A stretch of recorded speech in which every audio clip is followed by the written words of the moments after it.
some red flags that that your child might be heading in the wrong direction when it comes to feeding or feeding therapy. So if sessions are drop off only and there's no parents allowed in the room, there's no involvement of you at all, that's a red flag that therapy probably isn't the best fit for your child.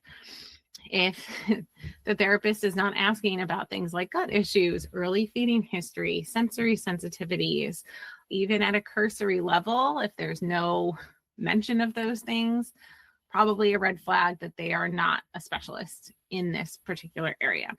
If you're told to wait it out, or they'll grow out of it, or, oh, just expose them to foods at home and they'll probably be fine, that therapist probably doesn't have the proper training to fully assess your child's needs.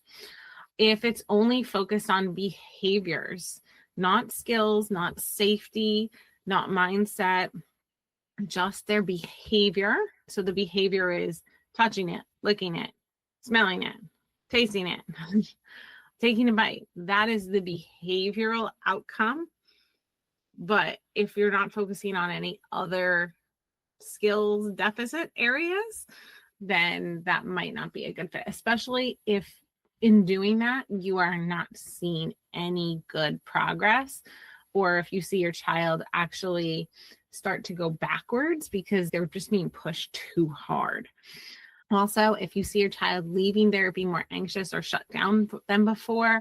So if any of those are happening, I'd say those are red flags that you might be heading in the wrong direction with feeding therapy. So, and if you have experienced any of those, it does not mean that you have failed. It just means you might be with the wrong type of support for what they need right now.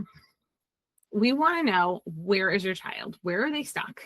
If you take our quiz at thepickeaterstest.com, you will get your child's eating level.